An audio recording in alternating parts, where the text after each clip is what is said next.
Hi, this is Julie Christian, and I am sitting in Carline. So I have seen a plethora of posts on my social media, Facebook feed mostly, of parents who are starting to realize that technology, specifically cell phones and video games, are not good for their children. And it's been happening a lot since like maybe January that I've seen a lot of these, and I wanted to record a video just explaining my experience with it and to encourage you parents who are just realizing this, that technology is in fact not good for your children. So this is my story.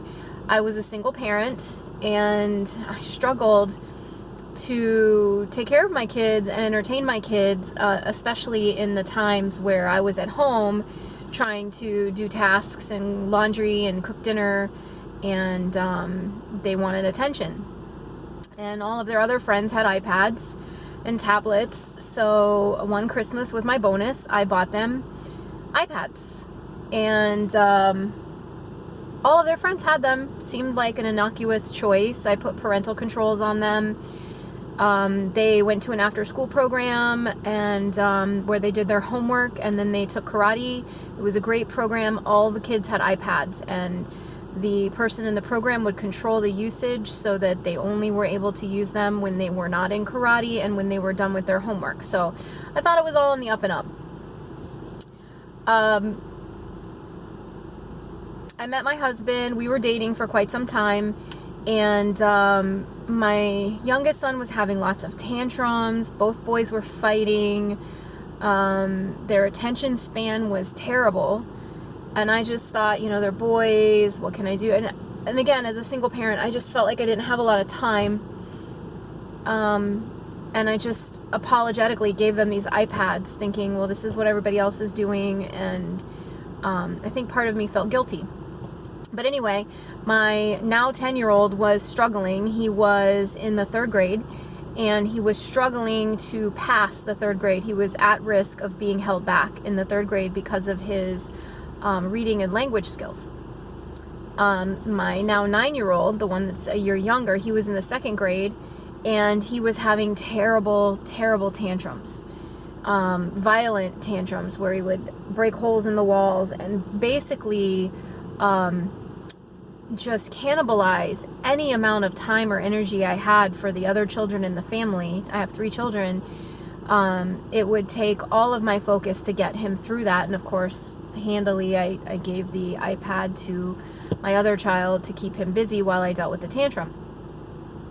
So I started dating my husband, and he's the son of 2 educators, and he's really smart, and he's the best thing about me is my husband.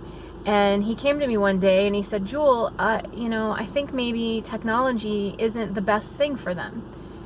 And we started talking, and this was before we got married.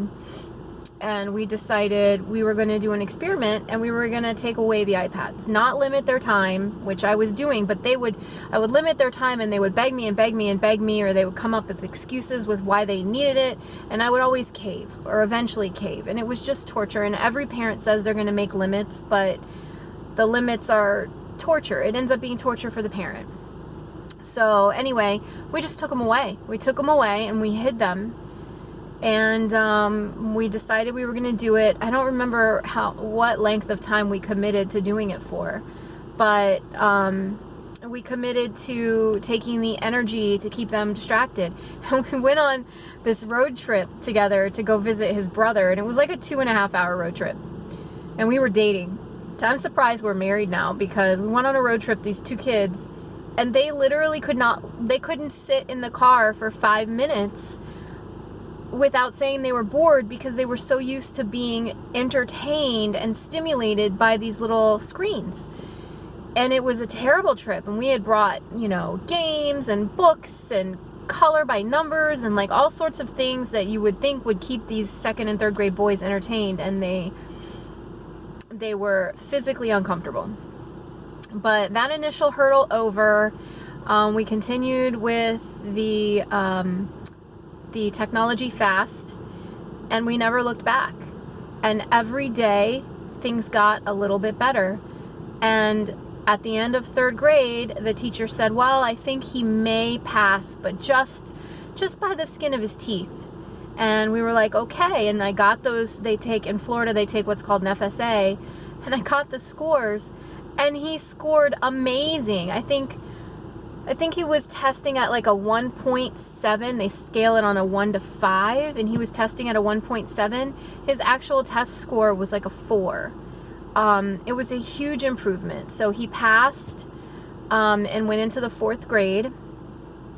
And we continued the laptop or the technology fast. My younger son that was having tantrums, the tantrums began to cool down. We also began to take them to do things outside, because you have to have something to replace all of that time that the technology takes. And it's a lot of time, parents. You may be fooling yourself that it's not a lot of time. It's a lot of time. They spend a lot of time on these things. You don't realize how much time they spend. So we started taking them outside. We started climbing trees. For one of the children, we started doing sports. They were playing outside. They were playing with the neighborhood kids, petting animals, getting dirty. One day I remember I discovered them digging a hole in my backyard with a shovel. And it's funny because the landscapers would come and fill up the hole. And then my boys would dig up the hole again and back and forth. And I was just like, dig a hole. Like, that's what you're supposed to do. You're little boys. So anyway, fast forward another year.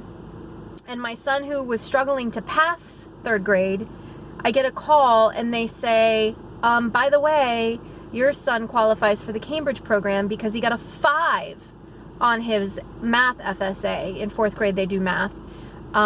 He qualifies for the Cambridge program. So he actually, instead of failing, got moved up and became this wonderful, dedicated, disciplined student.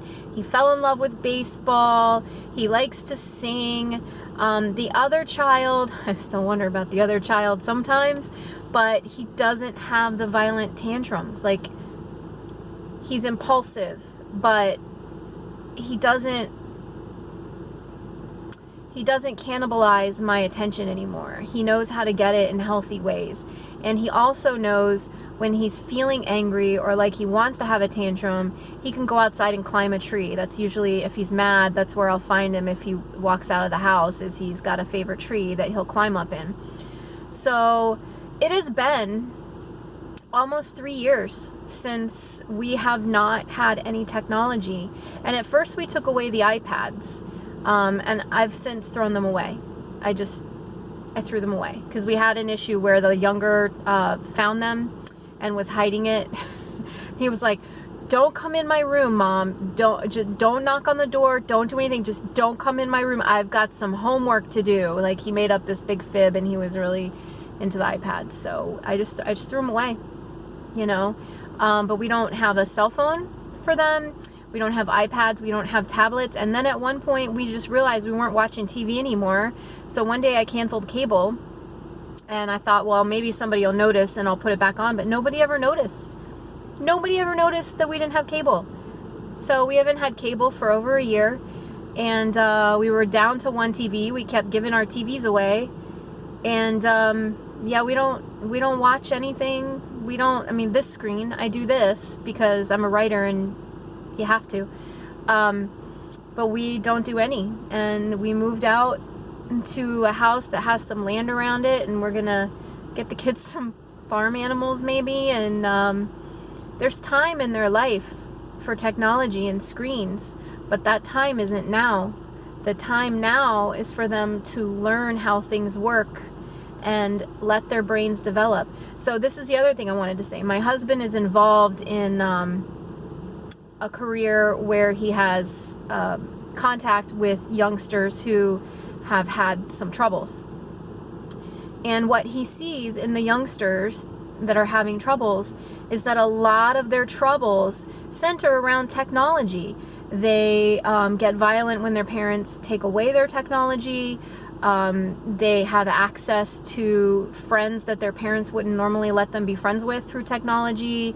They make impulsive choices because they've been having access to this technology for so long that they have trouble separating real life from make-believe life. I don't know all the reasons, but here's the deal, guys. The studies are out there. If you research this with any sort of intent, you will find that technology with respect to phones and iPads and entertainment technology is bad for your child's brain. Your child's brain is still growing and developing, and you are damaging it if you allow them to have technology. It is not an educational tool. It is not. It is not an educational tool. It is not helping them. Let them go outside, let them play, sit down and read with them, teach them how to write a poem, teach them how to change a tire. There are so many things we can do, and I will say as a parent that this change was very difficult for us. It took a lot more energy from me as a parent, and from my husband once we got married, and from everybody that's directly involved with my children. But it is a change that I would make over and over again. It is a choice that I am most proud of with respect to my parenting, that I was able to do this. And right now my kids feel very different than everybody else. They feel like all the other kids are better than them because they have technology. And sometimes I just tell my kids, you're my kid, you're gonna be different because I'm different and you're gonna be different. But the truth of the matter is that I tell them that we're lucky that we know something that all of the other parents in this car line, I don't think they know it yet. That this stuff is damaging our kids. And if they all knew it, they would drop those iPads in the garbage can as fast as they could. Because it's like saying, yes, I know cigarettes are bad for my kid, but I only let him have one a day. I give him limits. It's one a day. So it's not that bad. It's bad. It's that bad.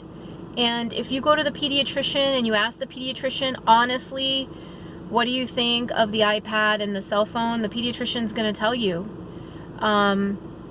Go ask a law enforcement. When I was having trouble with my youngest son, I called the school resource officer and I explained, we're having these tantrums. What do I do? How can I help him?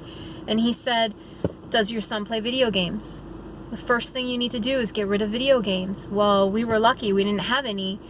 But it's funny that everybody that has contact with your child knows that this is bad for them, but yet we keep buying them games and buying them phones and all of these terrible things that hurt them. So if you're watching this and you've made it this far and I'm rambling and the car line's starting to move, please consider getting rid of your kid's iPad, getting rid of their cell phone, and getting a book. I'm Julie Christian. Have a great day.